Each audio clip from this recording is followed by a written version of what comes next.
UFC 100 Saturday night. Can you feel the anticipation building for this mega event? I felt the anticipation at UFC 92.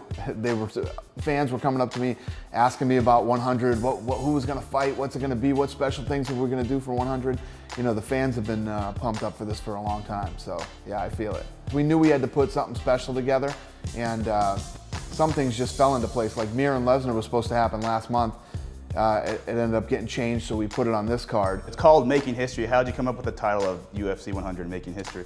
You try to look at UFC 100 and what does it mean? You know, where are we going from here?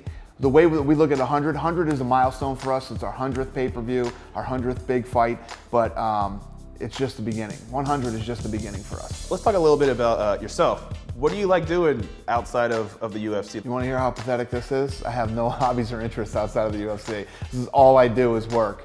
You know, other than spending time with my kids, I mean, that's really what I like to do when I have the time to do it.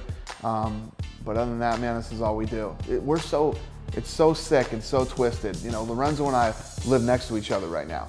So all we do is, you know, if we're not at work, we're talking about work on the phone, or we're at each other's house working, and now he's moving.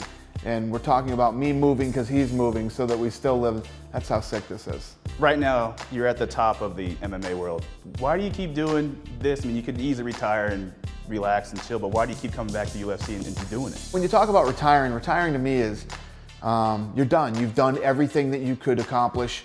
You know, there's nothing left to do. It's all been done, and we're not even close to that yet. When we sat down and we started this whole thing, we were passionate about it, we loved it. It was never about the money with this thing. And we loved the idea of building a sport. When's the last time a sport was built? And to me, building a sport means, I'll give you soccer, for example. The same game of soccer we play here in the United States is the same game they play in Canada, Mexico, Brazil, Croatia, Italy, et cetera, et cetera. When mixed martial arts is played all over the world by the same rules, then it's a sport.